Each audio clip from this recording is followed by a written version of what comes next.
This episode of The Body Serve is brought to you by Health IQ, an insurance agency that helps health-conscious people like runners, vegans, weightlifters, and, you guessed it, tennis players to get lower rates on life insurance. 56% of Health IQ customers save between 4 and 33% on life insurance. Go to healthiq.com/bodyserve or mention the promo code BODYSERVE when speaking to an agent to support the show and see if you qualify. But I really don't have any regrets. I really don't. I've lived exactly how I've wanted to. I've tried my hardest every single time. I didn't win the matches that maybe I should have always won, but I really gave it my all. So that for me is enough.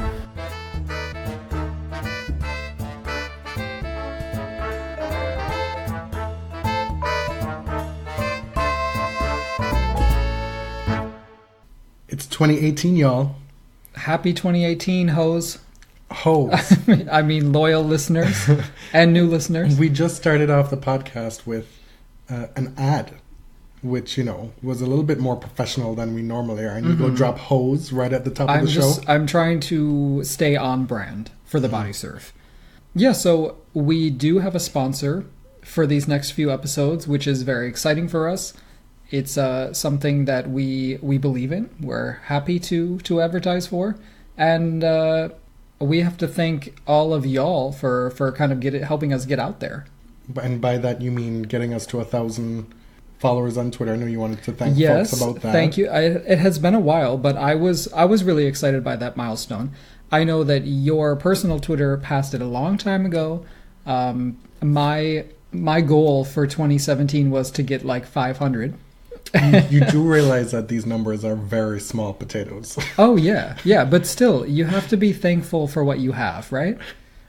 Oh, my God. This is season 4 of The Body Serve. This is our first episode of season 4. I have to tell you, I'm really pumped to be here, to be back. I'm going to hold you to this enthusiasm because you've got all these ideas and plans and things you want to do. Should we tease one of them? Okay, I feel like if we say one in particular, then that will hold us to actually doing it. What? Doing like a scripted episode. That's actually something I want to explore. I love the form of the podcast. I'm an avid podcast listener. I can give recommendations if anyone wants any. But I think that the genre holds a lot of potential. And one thing that I really like is storytelling in a more scripted way, which we haven't done before. And there's so many stories to tell. Mm-hmm. In tennis, I feel like we could do an entire episode narrating the bump heard around the world, the Spurlea bump. Right. And I think that both you and I have enough of a research background to make it work. Mm-hmm. I mean, those master's theses are not sitting on the bookshelf for nothing. Right now they're gathering dust. But the point is, I'm not feeling super intellectually stimulated at my job at the moment. And really, who is? So I think that the podcast is a way for me to sort of exercise that part of myself. You're really going to sit here and pretend like those were not the exact goddamn words I said to you last night? When you were like, oh my God, like work is just so boring. I'm like, well, maybe you should just throw yourself into the podcast. What do they say? Imitation is the sincerest form of flattery? It means you're stealing my shit, bitch. Yeah. So you're welcome. Are you flattered? I'm happy that you're listening to me, which is maybe a resolution for you in 2018 that you're starting off on the right foot. Why don't we get right into tennis? Well, part of the reason why we want to explore more with the podcast is because it's kind of formulaic what we've been doing so far. Like we went through and looked back at a whole lot of our agendas from the first 3 seasons. You actually, I bought the expandable folder, like the accordion folder. Yeah, and you did it all. It was wonderful. It took hours. It was in multiple rooms in our houses. In our houses. I mean, our one house. Which house do you have shacked up with some hoe? Right. In our Capri mansion. It took a long time to get all these agendas together. So the entire compendium of the first 3 seasons of the Body Serve are in one place.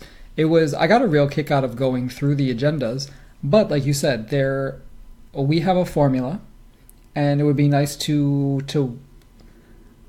expand. To expand it, to not alienate people who like what we do, but also just to play with the format a little bit. Well, part of what interests me about doing that as well is I feel like we covered some uncovered ground early on in the podcast, which was very much on brand and setting up what our brand was. Yes. You know, we went through, if you've listened to the podcast, you know I like to talk about a purple patch. We had a purple patch where we went through, was it the body issue, sexism? Yes, the body image story. We talked about Andy Murray. Those were back-to-back episodes, why Andy Murray's feminism matters. We also had the good fortune to cover Serena's return to Indian Wells in one of our very first episodes. Yeah, so we were very ambitious out of the gate. Within the span of a month or two, there were, if we look back on the show, 3 of our most prominent episodes in our mind's eye. At least the ones that I'm most proud of, because I felt like we were able to not be afraid to say what we wanted, but it was also rigorous. We also painted outside the lines of scores and a rundown of what's going on in tennis, which is what I'm getting at. And so the more we do this, the more it's like, well, this is what happened, da-da-da-da. We try and find different ways of talking about it. And, of course, looking at tennis through a lens that takes account for, issues of race, gender, sexuality, what have you, will always be part of the way we talk about tennis. But those opportunities don't always present themselves. Right. And so this gives us an opportunity to do something that's not just a listener mailbag question, episode. Yeah. Can you tell we're putting off starting the actual tennis stuff? We have the men first up on this agenda. And I'm just like, let's talk about other things for now. Well, there is a lot of news to talk about because we've been on a hiatus for about 3 weeks. Maybe not quite 3 weeks. But, Christmas, New Year's, tennis took a little break, but the news kept coming all over the holidays. Serena announced, when was it, Christmas week, that she was planning on playing an exhibition in Abu Dhabi. Girl, we said we're going to talk about the ATP first. Yeah, but I'm trying to paint a picture here. The news kept leaking from all corners. A lot of shit was happening. This is officially, we haven't said this, or season preview. So we're doing the men and the women previewing both seasons and then going to talk a little bit about stuff that we want to talk about. Right. I think you're railing against me here. I tried to put some structure with the agenda because what you did was kind of like a hodgepodge. Okay, I'll let you take the reins right now. We'll start with the men. Really, the only thing to talk about men's tennis right now is the nursing home nature of things. I would say the lack of men's tennis is the story of men's tennis. We were promised the return of all these top players who were absent for most of the second half of 2017. And right off the bat, we're getting withdrawals, retirements, folks saying they're going to be gone to like March. Kei Nishikori. Yeah. The off-season did not bring good news for a lot of fans of these players. It appears that we're stuck very much where we were at the end of October, November for a lot of these players. Andy Murray has been out for, 6-7 months now. Same for Djokovic. These injuries are not healing as quickly as they'd like. Let's start with Djokovic because the Murray news is too depressing for me to handle at the moment. Djokovic pulled out of Doha. The elbow is still hurting. He instead chose to play exhibitions in Melbourne in advance of the Australian Open. He's going to play the tiebreak tennis, which Rafa is also playing. That's January 10th, so it gives him a little bit longer to rest. But he still has not decided if he's going to play the Australian Open. Stan has also committed to the tiebreak tennis, but again, I think there's some question about whether both of them are ready to play. Andy Murray issued this heartbreaking, really, message on Facebook, Instagram, whichever it was. It may have been both. It was both, yeah. With a picture of him as a wee lad. It was so cute. Oh my God. It broke my heart. Explaining why he was so excited to come back and why he was, by the same token, so devastated not to be able to play in Brisbane. And then who knows for the Australian Open. Right. So he did play in Abu Dhabi, the exhibition against Kevin Anderson, and lost to Kevin Anderson. Basically, the point of the message is that the hip is not okay. It's not healing how he had hoped.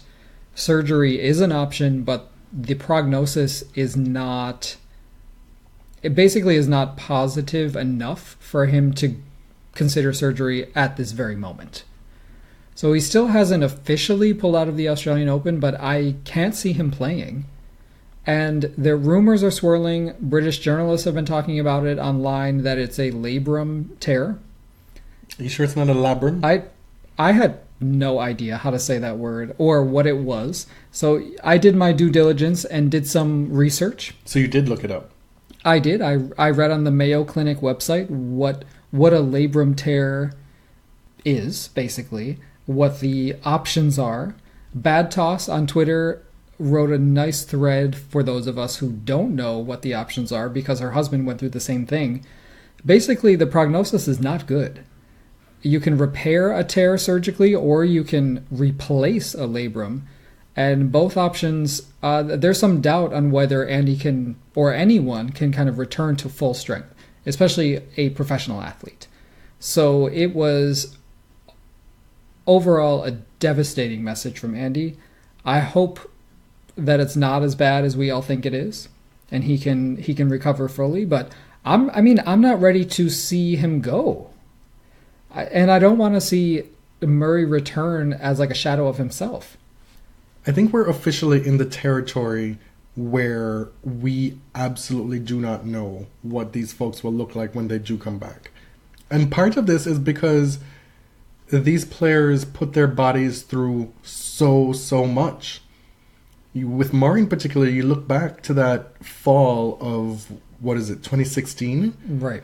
Where from Wimbledon onward to the end of the season, he pretty much won everything. And the type of game that he has, where he grinds and grinds and grinds, it's not conducive to being able to overcome an injury like a hip injury very easily. Right. And you have a lot of former professional players talking about this openly now, more openly, because some of the top players are suffering from injuries, particularly wrist, elbow, and hip. Right? Chris Evert, Pam Shriver were talking about, why is this happening? And so they're kind of bandying about theories. And a lot of things that keep coming up is court speed. Strings. Strings. The hybrid strings, the synthetic strings, right? Court speeds are much slower than they used to be. And open stance, I think, has a lot to do with it. And someone like Andy Murray, who in the top 10 uses their legs more than Andy Murray in his strokes. You can see the strain. You can literally see the strain on his hip joints and legs as he plays, right? I just think from what we're hearing from coaches and players, it's more and more difficult to hit through courts these days because of the speed. It's like if you have two boxers and you have them go box each other to smithereens for 20 rounds, their faces are going to be busted for the next 3 weeks. You know what I mean? Right. The stuff that they put their bodies through with, you mentioned the speed of the courts, the way that affects their bodies is previously, when courts were faster, when they were more differentiated, you could have points that ended much more quickly. Yes. Right. And so the long physical rallies weren't as prevalent to take that physical toll on the body. Whereas now, when even on clay, for example, and grass, Wimbledon has been playing slower and slower, you have the courts playing pretty much the same, and the strings allowing players to not miss nearly as much as they did previously. So all that is the perfect storm. And then you factor in the talent of these guys to have 30, 40 shot rallies over an hour-long set, which is to say it's not overstated that the things that these tennis players are being asked to give of their body to get to the top of the game and stay there in this day and age, in this era, with all those considerations, strings, court, open stance, as you said, all these other factors, it's not normal. And this is why we're seeing all these injuries. A lot of people are willing to provide the factors and the reasons for these recurring injuries, but are the tennis powers that be going to do anything about it? Is the ATP concerned? If Roger Federer and Rafael Nadal fall off completely, will that wake them up? Because, I mean, they're missing huge stars last year, right? In Djokovic, Murray, Wawrinka. But their two biggest moneymakers were filling in. When that's no longer possible, will they start to make changes? What are the changes that you want to see them make? I think varying court speed is the number one change. At the end of the 90s, when men's tennis got to be incredibly boring, they did do that. They slowed down courts. There was a huge change across tennis, right? So they are willing to make these changes. At what point will they be forced to? Because clearly the ATP has shown they're not invested in their players' well-being and health unless it costs them money. That's just my opinion. But I think that's been demonstrated. The schedule has to play a part as well. I agree. Because what we're seeing from folks, Federer, as he's gotten older, he decided last year to skip the clay season, which makes perfect sense for him. It's something we've seen in the past before. Agassi did it in the back end of his career. Didn't play on clay nearly as much as he had in the past. But why is it that these players have to make those decisions in the first place? You know, if I feel like there has to be like a reallotment of points and money as well in tennis to make, for example, folks are probably not going to want to hear this, you as well, but like if you're making those 4 tournaments the biggest prizes, they're over 2 weeks, 5-set matches, you're winning $3-point-something million. Don't overlook the money as well. Right. You know? Right. There's no reason why all the players wouldn't pinpoint those 4 tournaments as the be-all, end-all. And I think that when you have those 4 as the pinnacle... Well, both tours have to strike a balance between the Grand Slams, which are their own domain, and then the tour-level events, right? ATP has 9 mandatory events for top players, plus 4 majors. So there's 13 already in the books. And if you're a top player, how many more than 13 are you really playing? Maybe 5 more? Which is why I'm saying it's too top-heavy. Those are 8 weeks of the year that's already accounted for. The week prior, the week after, as well. Mm-hmm. So that's 16 weeks of the year that's already gone because of the slams. And then you're outsourcing your talent essentially to the ITF and these Grand Slams for those 16 weeks. Yes. And then what happens to your tour? What happens to building the game in other areas of the globe? Are you then reliant on these tournament directors paying huge appearance fees to get the top players to go there? It just doesn't seem that there's any... It seems like the tours, both the ATP and the WTA, have allowed the ITF too much power in tennis. I don't know if I agree. Maybe the solution is to reduce the number of Masters events. Well, we already talked about getting rid of Paris. Honestly, the fall Masters events to me are a wash. I don't think they get real quality. I mean, it does provide lower ranked players a chance to shine because a lot of times the draws are depleted, but I don't think that they accomplish what the Masters series is intended to do. What if we have a situation where we say, fine, the tennis season is January to the end of September or mid-September? Well, mid-September with the US Open, and then you go play the tour finals right afterward, right? Right. So by the end of September, you're done. All the top players have 3 months off. And then we have a situation like we do in golf where there are all these fall events, but the top players don't play them. It's for other players to get some experience, win some money, get some points. and have that be kind of a stepping stone, like another tier before you get to the big boy level, because we're already seeing so many of tennis players struggle to make it outside of the top 100. Right. And so we could have a dedicated time of year where those players can make some coin, and each year it can be like a Q school where you get graduated to maybe direct entry into a master's or something. Okay. I mean, That's I'm just speaking off the cuff here, but then that gives all the top players a finite time where they know they're going to be playing. Forget about Davis Cup. In the current structure that it is, where it's tacked on for the finals after the World Tour final. Like, all that stuff is complete nonsense. It's crazy in this day and age where players are suffering so badly with injuries. Right. To have that going on that late in the season. Of course. If you're France or Belgium, what do you have, like a week or so off? You go on vacation, take all your Instagram thought photos, and then you do a huge training block during December. So your body really has no time to recover because you need to get your body into fighting shape for the Australian summer. It's silly. I mean, you should have October, November to rest, right? Staying on this depressing subject, Nishikori pulled out of the Australian Open today. He released a statement a few days ago pulling out of, Sydney, and it looked like he probably wouldn't play the Australian Open. His wrist is getting better, but he did acknowledge that it could be February or even March that he'd be ready to play again. Right.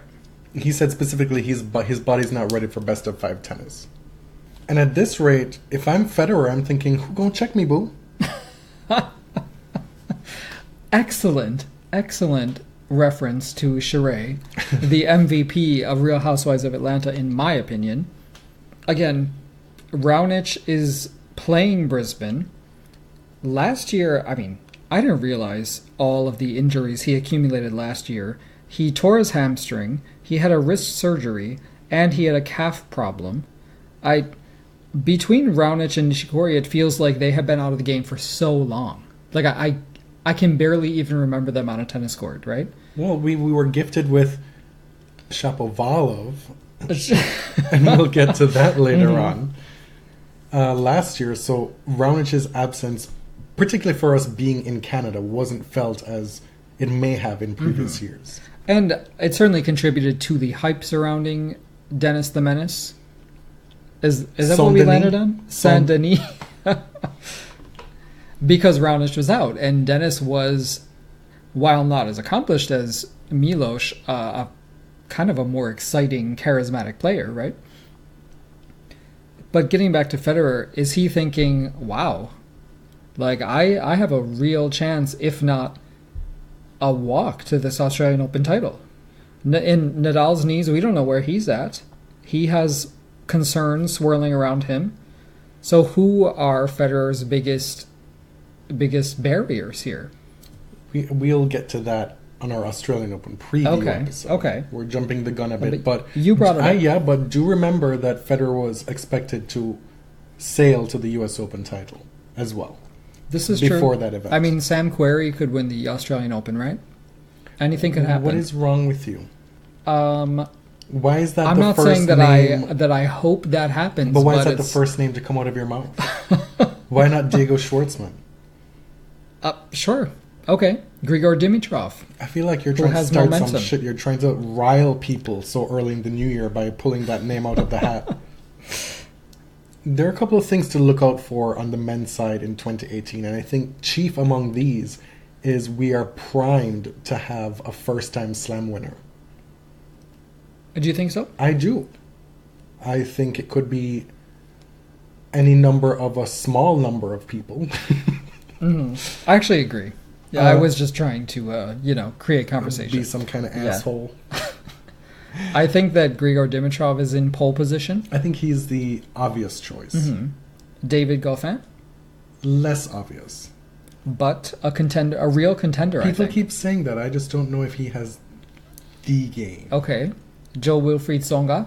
You need to get that. You need to stop with that. Remember, he won 4 titles last year. You need to stop with that. Which people like to forget. What about Gael Monfils? We don't forget because you mention it very, very often. You're welcome. De rien. Monfils is back. We'll get to him in a little bit. Okay. Well, the point is, we could... Why not have like a... What do you call it? A Thomas Johansson type situation. He won the Australian. I know. I know who he is. It's something like that could happen. It could in 2018. The other big question for 2018 on the men's side is: will Fedal hold up? Like, it seems that the ATP is going to need them again this year. And Federer seems to be totally fine. He's out here posing with quokkas. What do you call them? I don't know. That's what it's spelled, though, right? That sounds right to me. Okay. He's taking selfies with all these Australian... rodents and marsupials. Mm-hmm. And Rafa is in Melbourne. Rafa's in Melbourne now. He just posted a picture. Melbourne. Yeah, he posted a picture in social media saying, on my way to Melbourne, and he's pretty much like, look back at it. In his jeans. It's really like a Serena Williams. It really was. Instagram photo. It was like, Rafa, come on. You know for sure what you're doing with that famous ass right now. But folks are out here saying that, well, the off-season wasn't enough for Rafa as well, and that he's injured, blah, blah, blah. And it's not so much that Rafa's injured. Rafa just needed a longer time to recuperate.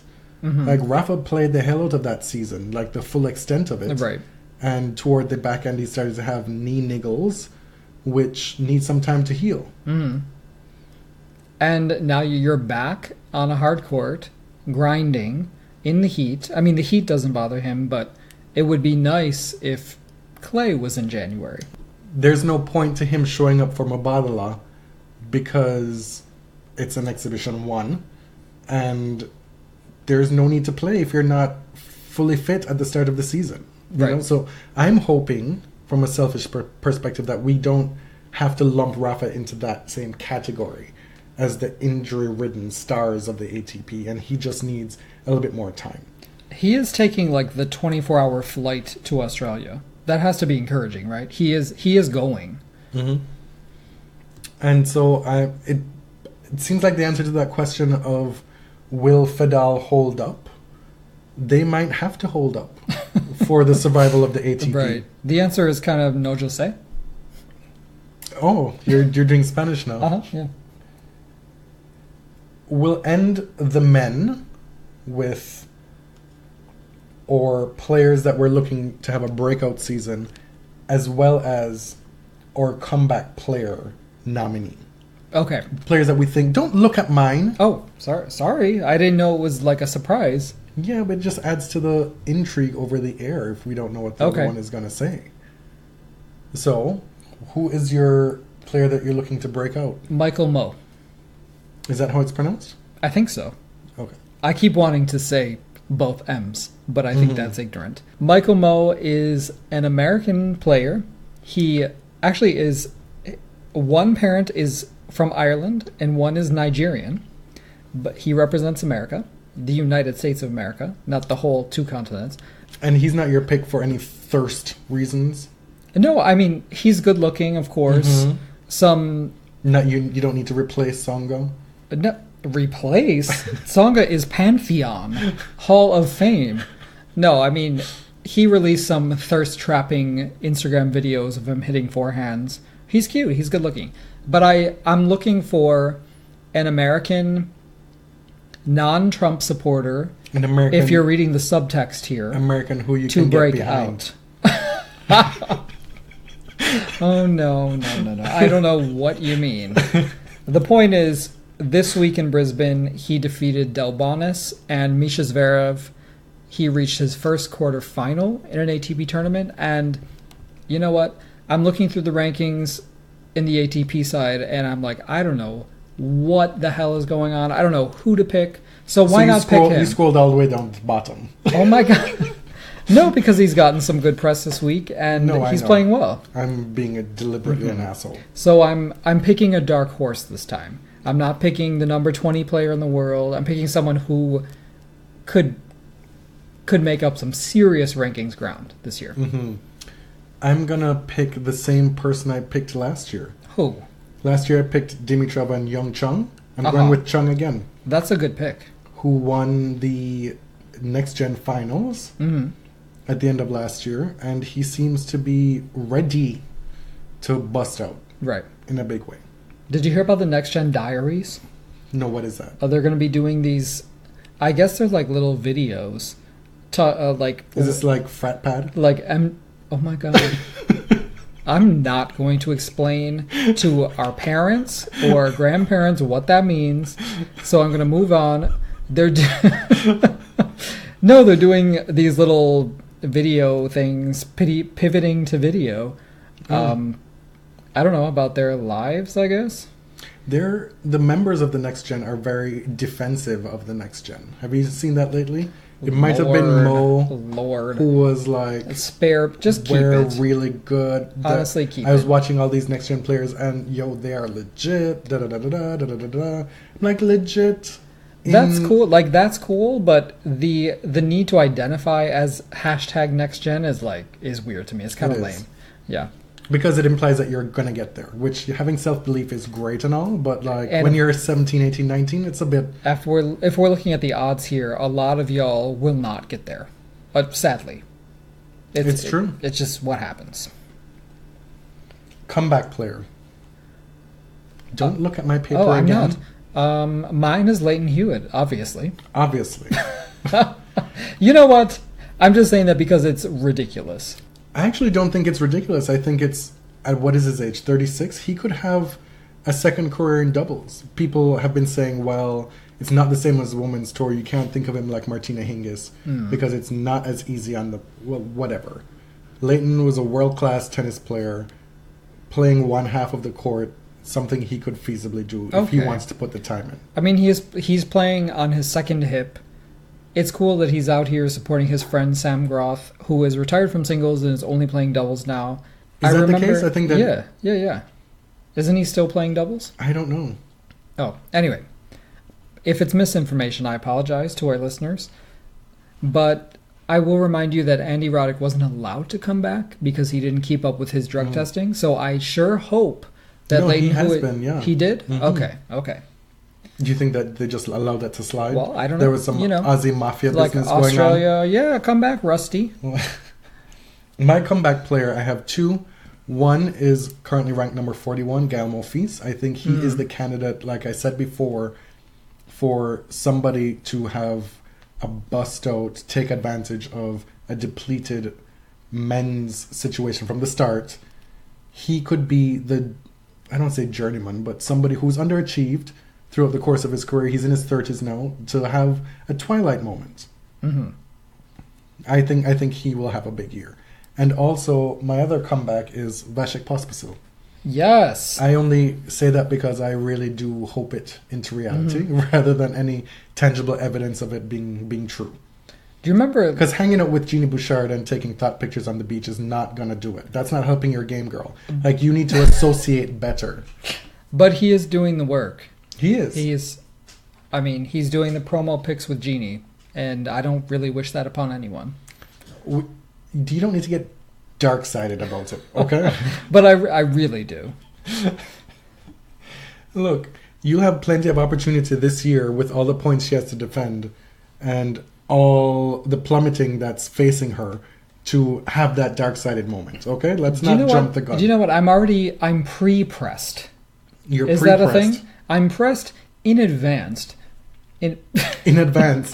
I'm pressed in advance because I know that even if she's out of the top 200, Jeannie will get wild cards for no reason. Save for what she looks like. I'm just saying that. That's our preview of the men.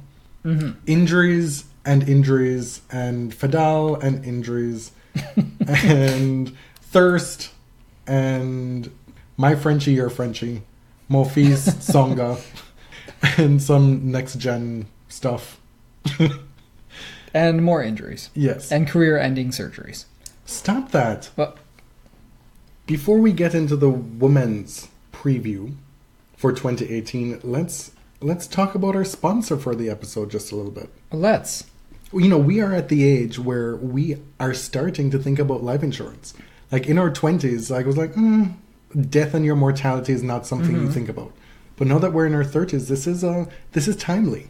It may not be something you want to think about, but it's extremely important. The advantage of Health IQ is that it can save customers who are physically active or health conscious, which I think is a lot of our listeners, can save you up to 33% on life insurance premiums.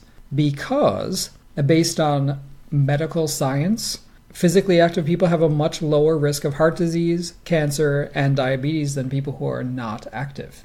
Much like saving money on your car insurance for being a good driver, Health IQ saves you money on your life insurance for living a health-conscious lifestyle. And so these savings are exclusive to Health IQ, and you must qualify to get the special rate. And to see if you qualify, we want you to visit healthiq.com/bodyserve. Not the bodyserve. No, the. It's healthiq.com/bodyserve to see if you qualify and get yourself that special rate for living your best life. Okay, so you get to have your Serena portion of the podcast now. I feel that we buried the lead. Okay, well, or save the best for last.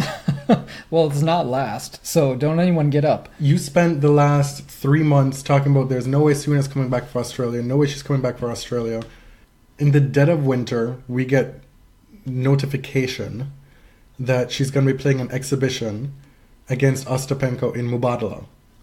In Abu Dhabi. Yes. Yeah. Which is traditionally a men's exhibition. Well, this is another thing to keep an eye on. This is one of a growing trend of instances where women have been brought in to salvage the men's shit. Okay? Right. What do you think organizers were a little concerned that they didn't have the requisite star power this year in Abu Dhabi? I mean, they didn't have the level that they normally do. How much do you think Serena got paid for that? A whole shitload. To leave her Florida warmth. Right. To fly across the world to go play Ostapenko. It was a lot of dinero. I think either way, even if the top players had been there, they probably would have welcomed Serena because she's going to be a huge draw to the tournament either way.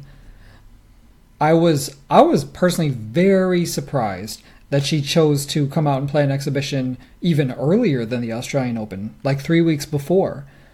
I think it's still up in the air if she's going to make it to Australia. I think I got up at 8 a.m. and watched it like a dutiful fan, and I was impressed. I was happy. Clearly she's not at her fighting best, but she gave a good performance. She started to, the first set was dodgy. She wasn't really moving to balls. The second set she played well. She started moving her feet, making her shots, making Ostapenko run, and I was very encouraged by that. There was kind of like the super tiebreak. There wasn't a third set. Ostapenko won the tiebreak and won the match. But I would say these were a few practice sets that she got paid a lot of money for. And she didn't embarrass herself. I was encouraged. I mean, it's great to see her, obviously. I was encouraged that she was willing to do these, what I call practice sets, in front of a lot of people. And I don't know. I mean, if she's ready for Australia, great. If she's not, that's fine with me. I think she knows her body more than anyone, so I will welcome her back when she wants to come back. Do you want it to be for the Australian Open, though? I don't know. I want it to be for Australia if she believes she's ready. If she thinks she can really contend for the title, then yes, of course. But I don't think that at this age and at this stage of her career and with the expectations that surround her, I don't think that she's going to play if it's just going to be like getting into shape and playing a few rounds. I really don't think she'll do it. So outside of Serena's return, which is a huge talking point for women's tennis in 2018, what else are we looking forward to? Or what do we have to look forward to on the women's side? Well, you all can judge whether or not you're looking forward to this, but I think the number one ranking is going to be going round and round again. Halep has secured it for the time being. with her wins this week. But Wozniacki and Muguruza are still within fighting distance. Pliskova could get it back. I mean, a Williams sister could get it back. Really, anything is possible at this stage in the season. And with the uncertainty going on at the top of the WTA. Wozniacki is going to be a top 2 seed for the first time in 6 years at the Australian Open. It's been, she was at number 1 for a long time, for more than a year, but it has been a while. And I feel that she put in a better year last year than she ever has. I know she didn't reach any Grand Slam finals. She's been to US Open finals twice in her career, but I think on the whole, the consistency and the level that she was playing was better than I've seen. So she's a contender. I think, sure, she can win a major. A lot of people can win a major at this time. You have written here that the women's tour will continue to fluctuate until a dominant player asserts herself. And then in parentheses, you have, Jonathan might see this from a different perspective. Explain yourself. Okay. I want to tread lightly because I genuinely like the product that the WTA puts out. However, I would like one or a few dominant players to assert themselves. Of course, I want that to be Serena and Venus, but the parity can be exciting, but I also want to see greatness sustained. Do you know what I mean? I do know what you mean, but what I do want to challenge you with in 2018 is you need to find your place in tennis outside of Rafa, Serena, and that half a closet that you reserved for Venus after last year. That's really unfair. It's not unfair. You've Look said what to me, I picked for my best matches of 2017. Sure, they but were you both struggle. Venus. You struggle with. That's exactly what I'm saying. Serena wasn't there. Oh, okay. My point is, you struggle with your enthusiasm level for a lot of these other women on tour, as far as being a fan of them. I do. You love tennis. You'll watch tennis. That's true. But this is not sustainable for being a tennis fan moving forward in the next 5 years. You're right. You're going to have to find a niche for yourself that still includes the Williamses and Rafa at the back end of their careers, let's face it. Yeah. But that also sets you up for, hopefully, the prolonging of this podcast. Because, what happens if they all retire after this year? Right. Am I going to have to find a new co-host? I'm trying to get behind Madison Keys. I'm a big fan. She didn't do great in her first major final, but I have hope that she'll reach more and win some. Sloane Stephens, I'm willing to be a fan. It's really the Sloane Rangers that I have a problem with. Let's skip by that real fast. No, let's go right back to that real quick. No, the only thing I'm going to say is the willingness to just dash away Venus in favor of Sloane is what I don't like. And that's it. And is there anybody in particular you want to talk about? No. Okay. Nope. I really do feel/fear that this will be Wozniacki's year. Fear. Is she not super exciting for you? No. Her game is just, to me, not that interesting. Not that inventive. But I think the writing's on the wall. I think it's set up nicely for her to, if not carry on like she did last year, but also go a step further and cement her run at number 1 again, and maybe finally win a slam. Right. The thing that holds me back is that if Muguruza or Serena or Venus are feeling themselves, they can hit through her. If someone, even Ostapenko, if she goes on a tear, she's going to hit through Wozniacki. Yeah, I feel like we've seen Wozniacki make adjustments in her game. Okay, yeah, you're right. I agree. And it's a disservice to her at this point, and a discredit to the work that she's done to get herself back to this position, to rehash those old narratives. Okay. And we saw Wozniacki beat Venus in the Singapore final, which reversed an entirely comprehensive losing streak to Venus. Right. And so let's give her that benefit of the doubt going forward. Okay. I think she is the in pole position, the horse to watch, the one to bet on at this stage. All right. I mean, I'm not saying she cannot do it. I'm saying I'm waiting for her to do it at a major. Okay. That's it. Let's start with comeback player of the year on the WTA, because there are literally no shortage of candidates. Stop Yes. looking at my list again. Oh my God. Sharapova, No, thank you. Moving on. Irani. Don't be shocked by it. Really? I mean, we're talking about coming back from 130 something now to I top know. 20 again. I mean, performance enhancing drugs can do a lot for you. So I believe in her. So Barilla Pasta, Oh, or is it Barilla? Barilla. Barilla. Okay. In Italian, you pronounce the L's. Okay. She's a candidate. There's Petra Kvitova, who has come back but is still languishing in the rankings. And we have Serena at 22. We have Petkovic, who I really hope can make a comeback. Yeah. She's outside the top 100 right now. Lost her opening match of the season. The two people that I'm going to put forward as comeback players of the year, and one we've seen it kind of in practice already, is Belinda Bencic, because while there was an off season, there wasn't an off season because she was winning all these tournaments. And she's already back inside the top 75. And the other person that I'm going to put forward as comeback player of the year is Angelique Kerber. I think, and I've maintained for a while, that she's too good a player to have had the results that she did, beating the players that she did to get those results, to have it just all go away afterward. And to an extent, it's not just that I believe that, but also I'm pulling for her as well. Because I feel like, in particular, Williams fans have been really fucking rude and nasty to her, to be frank. And Kerber is as nice a person as you can find on either tour. And I think that counts for a whole lot in my book. Okay.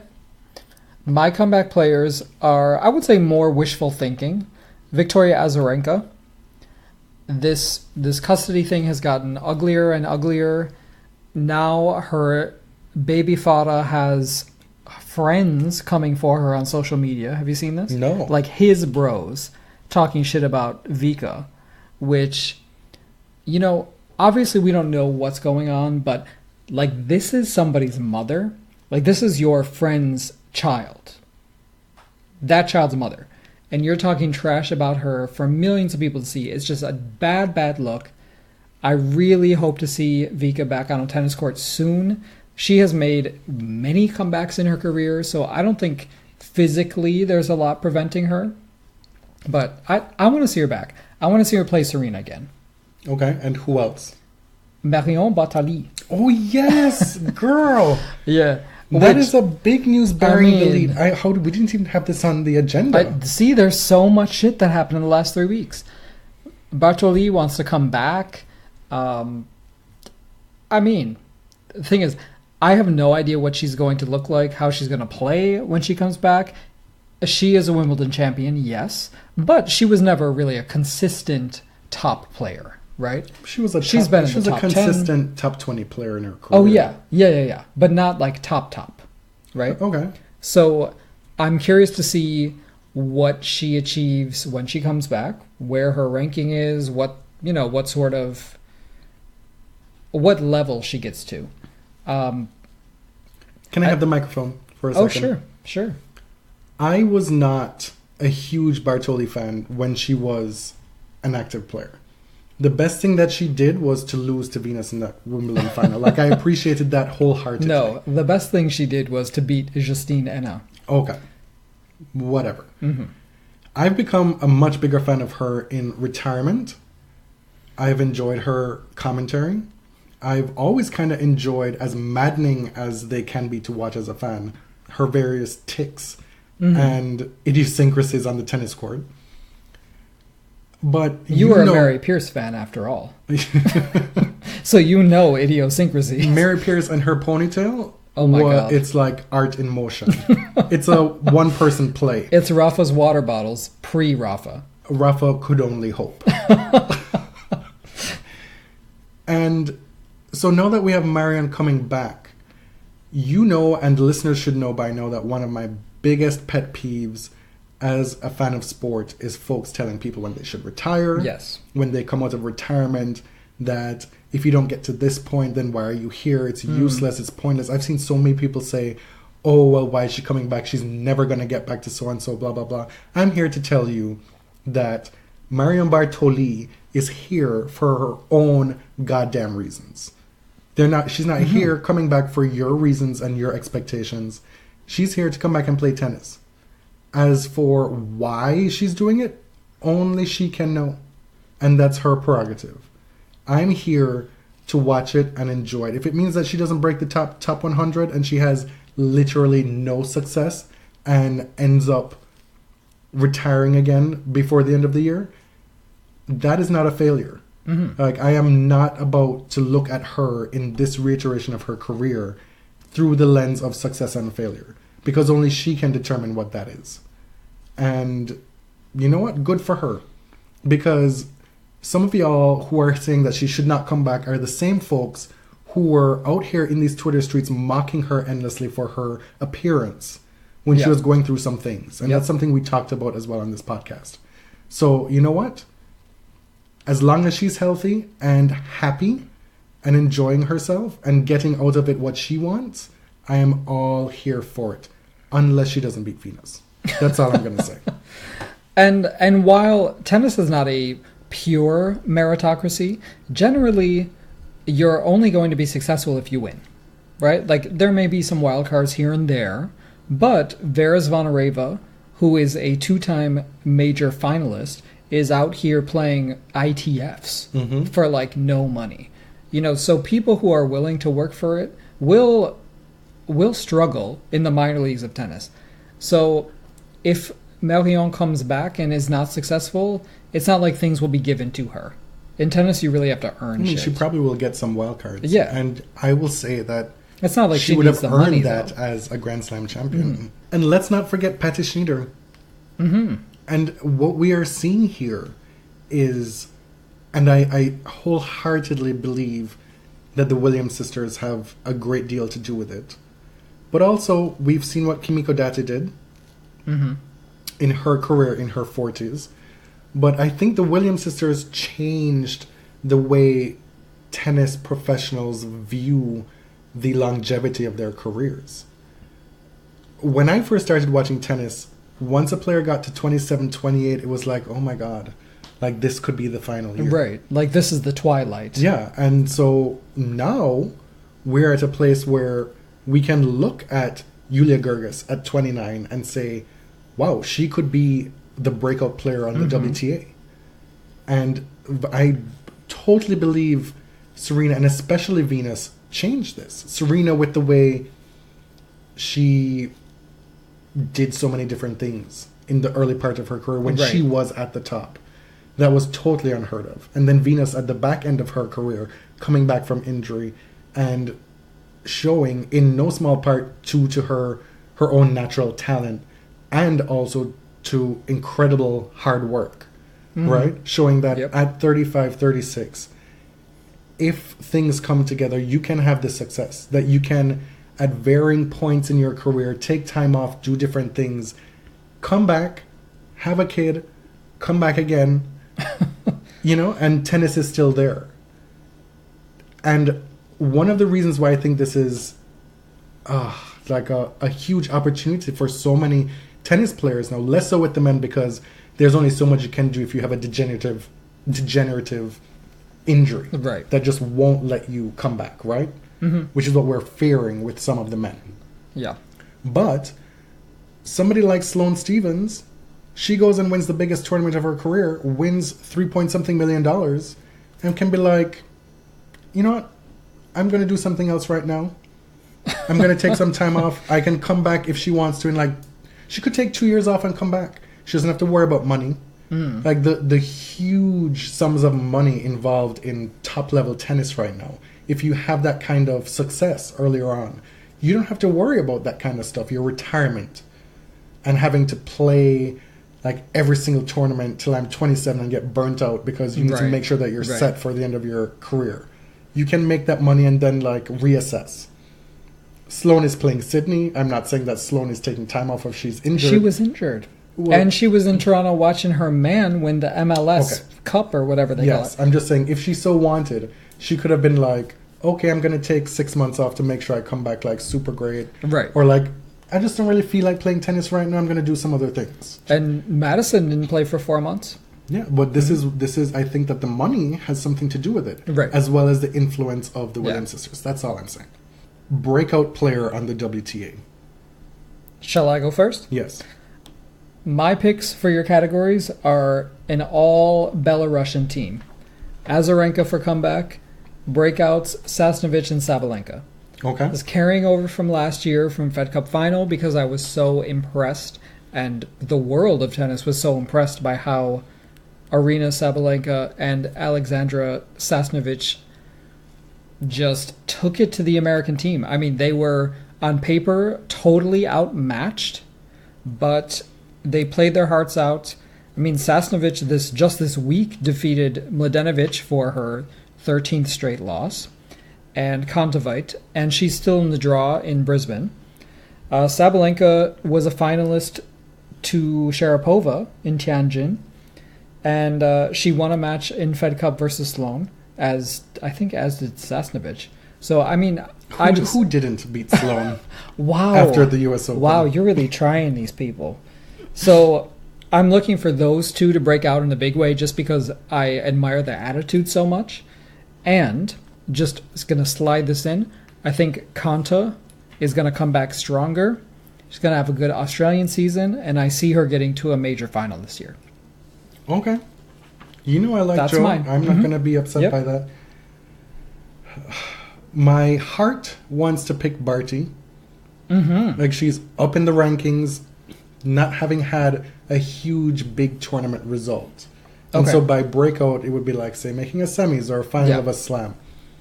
I'm not gonna put that on her just yet. Okay. I think other candidates, I picked Osaka last year. I'm not gonna do that this year, even though she has Sasha Bain in her camp this time around, which I imagine can only bode well for her. Aforementioned Julia Gerges. The two I'm gonna go with are Taylor Townsend and Krunic. Those are the two players I'm gonna go with as breakout candidates on the WTA Tour. I like it. You do? I do. Oh. Krunic, I mean, when people watch Krunic, they're excited. And our friend Frith from Australia, who's from Brisbane and has been on site there, said that people in the crowd were just super pumped watching Krunic. Thought she had a nifty game, was exciting. She took out, she beat Muguruza, who had to retire with cramps. But you remember when she beat Azarenka at the US Open a few years ago? Like, this girl has talent, and she has personality. Sorry, woman, I should say. We're going to finish up with a few tennis et ceteras before ending with a few things that we want to talk about. First off, so many coaching changes between the end of the last season and the start of this season. We're just going to go through them. The big one, Magnus and Stan have broken up. Like, that feels like a marriage. That is huge. That's ended. I don't know where Stan goes after this. Magnus wanted to spend more time with his family, which obviously that is probably the right choice for him. But Stanley, in the middle of recovering from surgery, man, like, that was a magical partnership. So I don't know where he goes from here. Joanna Konta has hired Michael Joyce, who is famous for that David Foster Wallace piece, and is also famous for coaching both Sharapova and Azarenka. What's worrying is that Azarenka lost both Michael Joyce and her fitness coach this year, toward the end of 2017. But Facette has joined Kerber, which I think should give you a little encouragement because you're hoping to see Angelique Kerber kind of get it together this year. Wim Facette made his name on Kim Clijsters, right? One of the great comebacks in WTA history. So Kerber has parted with Torben Beltz, who she's been with for a long time. Beltz goes to Dana Vekic, which I think is a big investment in the potential of Dana Vekic, who really had one of the great matches of 2017 against Konta at Wimbledon. She was one of my candidates for breakout player this year, too. Pliskova is working with Tomáš Krupa, who she supposedly poached from Barbara Streisova. I guess those two are not friends anymore, unless they made up in private. Streisova posted publicly that she was beefing with Karolina. Milos Raonic has split with Riccardo Piatti and has appointed Javier Piles in October to join his coterie of coaches. He's worked with everybody, and he has a really impressive entourage surrounding him. Djokovic obviously has added Stepanek, is still working with Agassi, is like a super coach Hall of Fame going on, and Kiki Mladenovic. Before we get to her. Okay. It's going to take a second. There's the Robbie Poole situation. Uh-huh. Mm-hmm. Yeah. Mm-hmm. Yeah. Go ahead now. So Robbie Poole is no longer working with Serena Williams. He was her hitting partner. He is now working with Eugenie Bouchard of Montreal. Serena has hired Jaromir Jenkins. Now, Robbie Poole, our friend Chad exposed him. He didn't mean it, but he posted all these photos of Robbie posing up with, the alt-right of American tennis. Isner, the Harrisons. I actually don't know about the younger Harrison. The supremacy of American men's tennis. Okay. Mm-hmm. Okay. Word association. Yeah. I see you. Mm-hmm. Some of the army identified Robbie as sunken, which if you've seen Get Out, you know all of the symbolic importance of that term. So I'm just going to leave it there because I feel like it would be racist for me to take it any further as a white person. In tennis, you have to make certain sacrifices if you're of a certain woke disposition. To succeed when you are a marginal figure in tennis. True. So there are sacrifices that you may have to make, heartbreaking decisions. Maybe blind spots. Mm-hmm. But to be posting up on Instagram like you're at a 4th of July barbecue with these heifas is with the Isners and Harrisons of the world. Yeah. I do declare we are not here for that. Speaking of voting against your best interests, as well as the sunken place, Kristina Mladenovic has. You can't even get through it. Like, this shit writes itself. Like, I don't even have to be a hater. Is this sunken place her career right now? Wow. I'm just trying to clarify.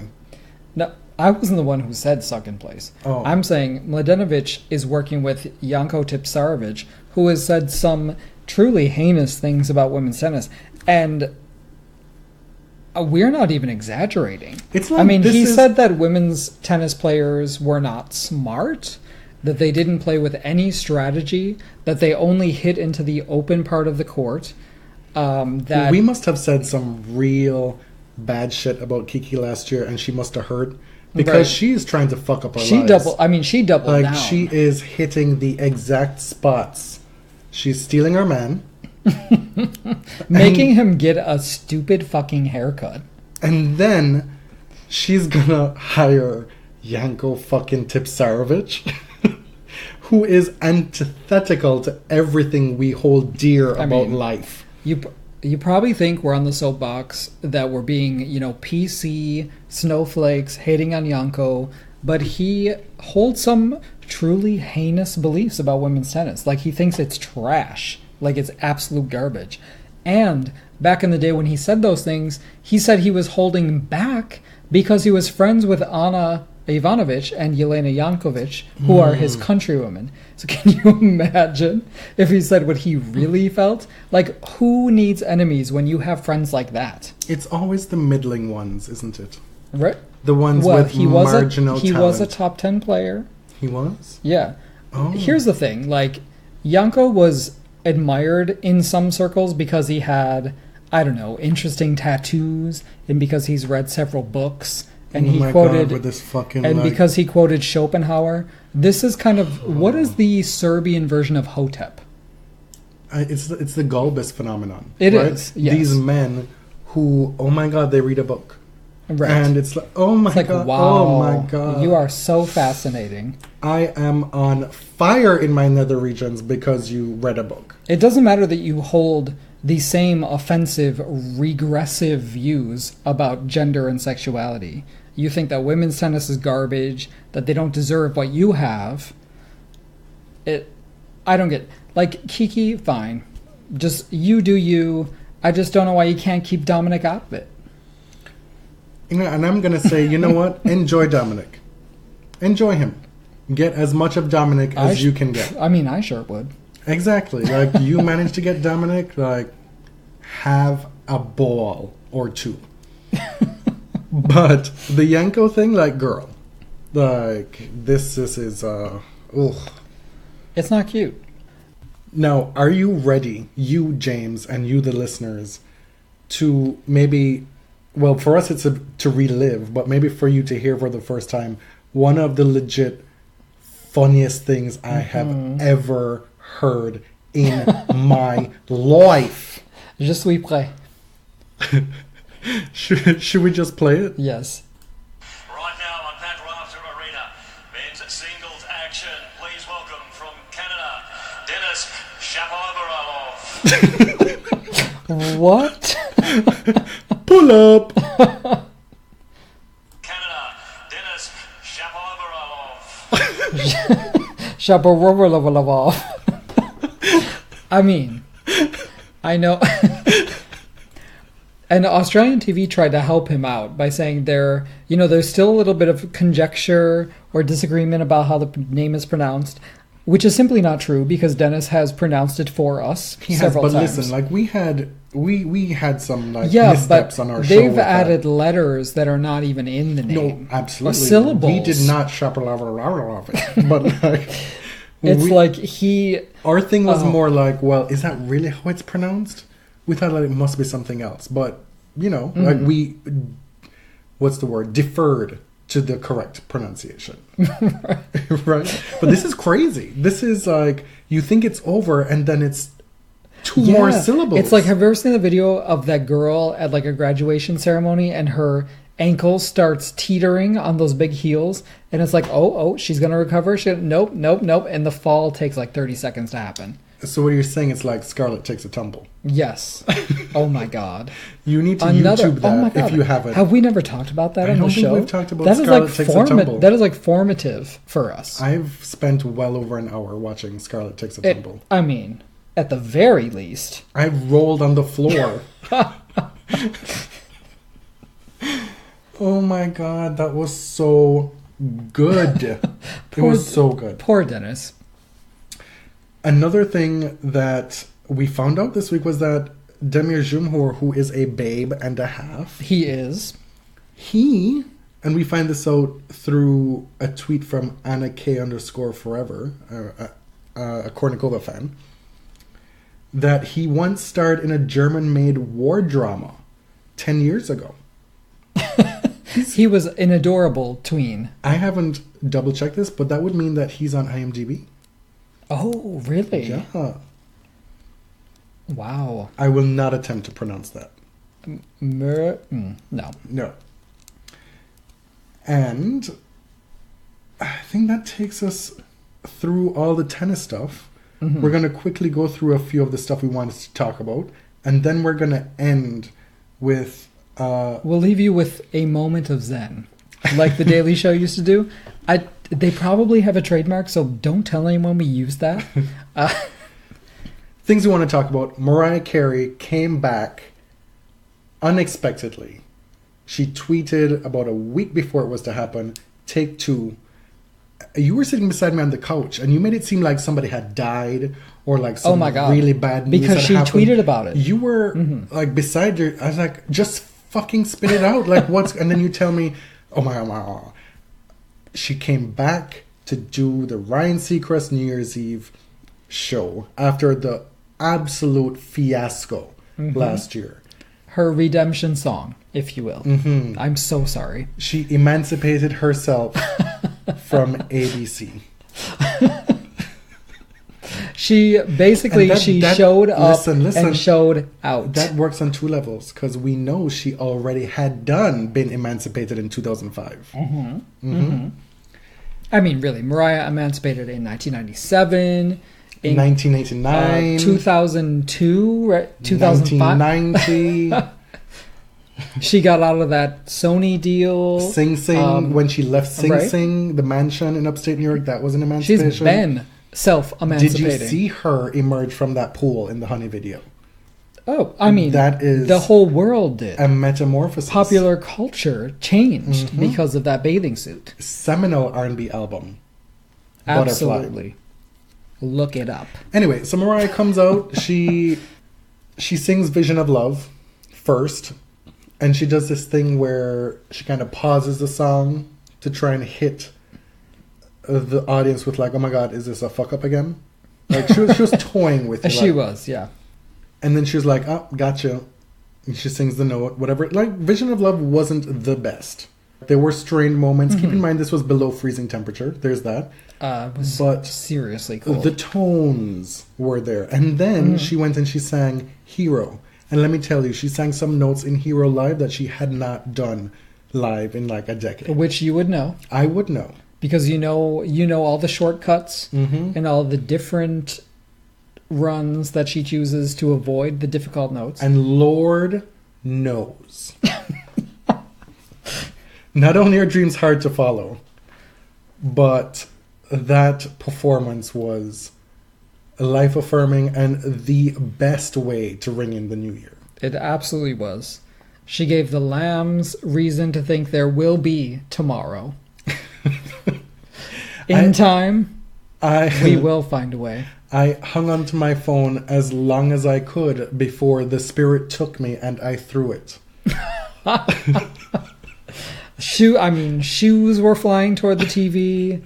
Wigs, hands to the air, wine glasses were broken, praising her holiness. And wow, that was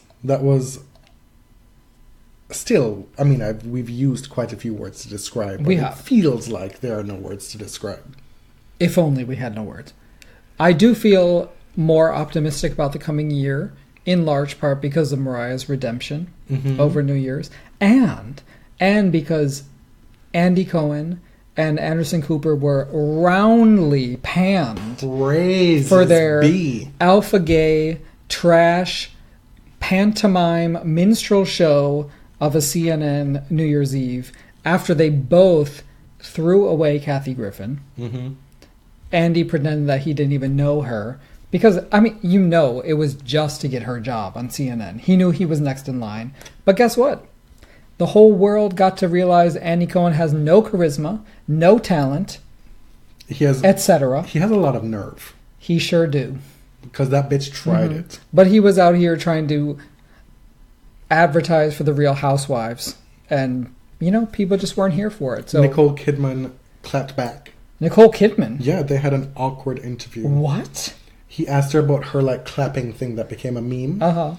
And she was not having it. Oh, a Jane Fonda moment? Yeah. Oh my God. Megyn Kelly, you mean? Yeah. That was one of the highlights of 2017. Lord. For real. As if it didn't suck for Megyn. As if Megyn Kelly's show didn't suck enough already. Then Hanoi Jane comes on your show and just trashes you. Creates her a meme for herself. Are we really going to go there? I think is what she said. She's like, I won 2 motherfucking Oscars. She didn't say that, but it was implied. Listen, Andy Cohen is motherfucking trash. As Sheree Whitfield would say. I'm going to call Pookie and him to come kick your ass. I got people in Ohio. I'm from Cleveland. That people would conceive, the straight brethren and sistren of the world would conceive of Andeh Cohen as somehow some representation of a gayness, right? Mm-hmm. As some kind of father figure to us young children. It's actually soul crushing. Like, Andeh Cohen is a vile human being.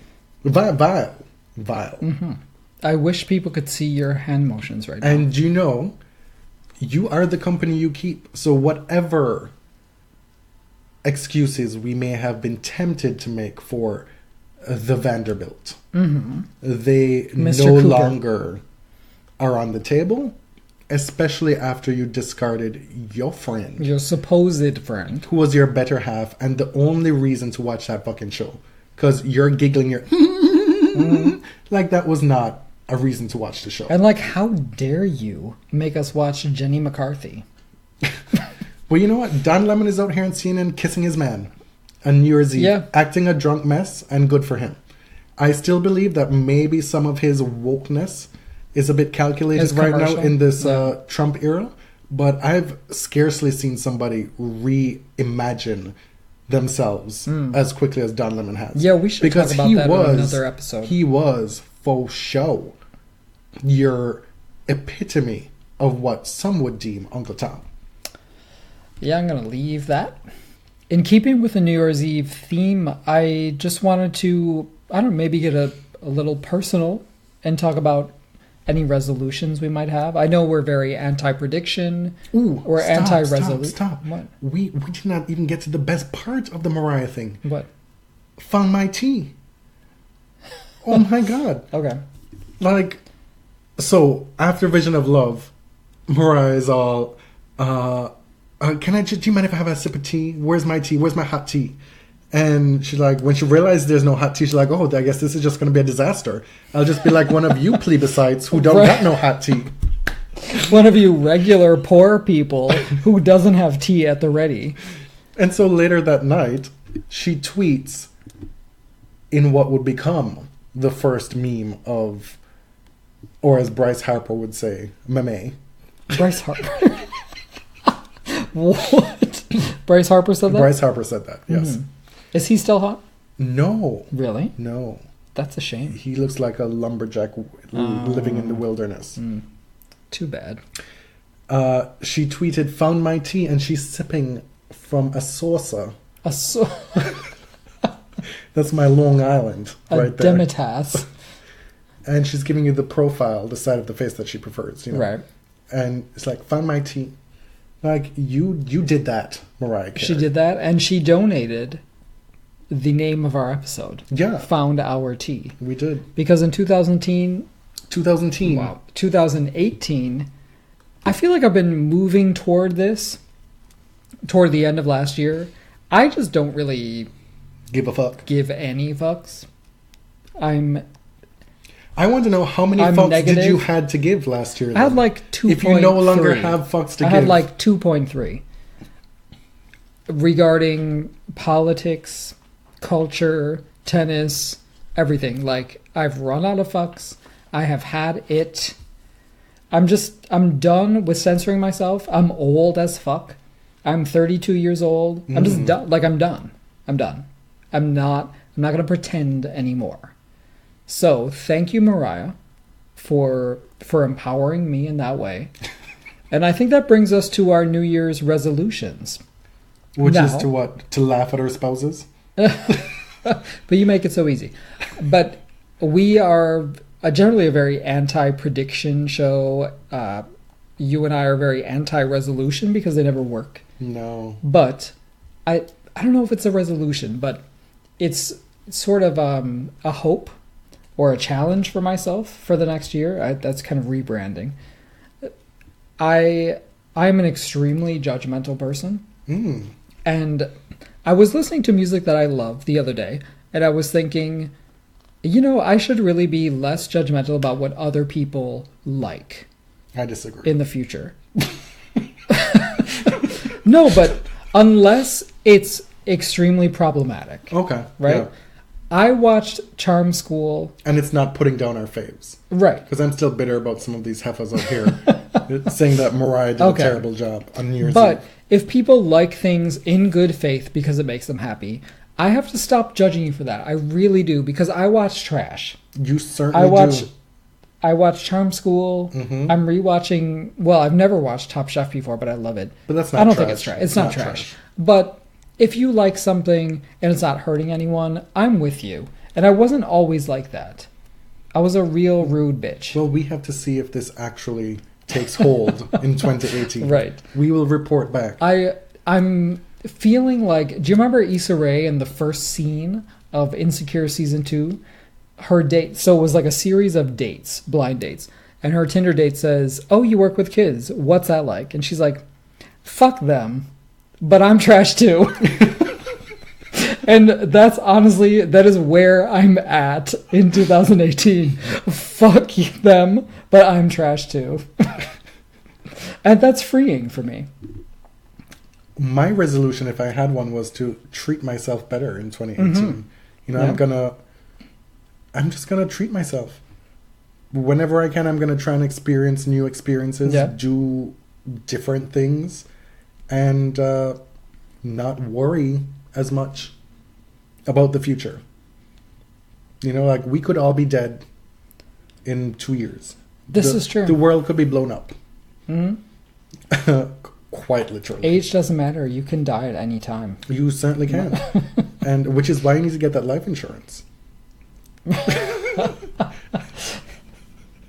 Listen to us. Yeah, that's it for me. I'm gonna, if you happen to be around and it's not too expensive, maybe I'll treat you as well while I'm Who, treating me? myself. Yeah. Maybe some of those things are like a duo experience. So we welcome you to the 4th season of The Body Serve. Thank you, because many of you have stuck with us for the first 3 seasons and you're still here. Welcome to any new listeners. And before we leave you with our moment of zen, please check us out on Twitter at The Body Serve. Individually, I'm James at ElliotJMR. I'm Jonathan at tennis_John. And you can also find us on Instagram. Feel free to leave us a review on iTunes as well. It helps people find us. We may be releasing another video on Instagram soon. We haven't done one in Really? a while. Yeah, I know you hate those, but you know, I do. let's do that again. And we got to do our TBS diary again. We haven't done that in a while. Right. All right. So here is our January 2018 moment of Zen.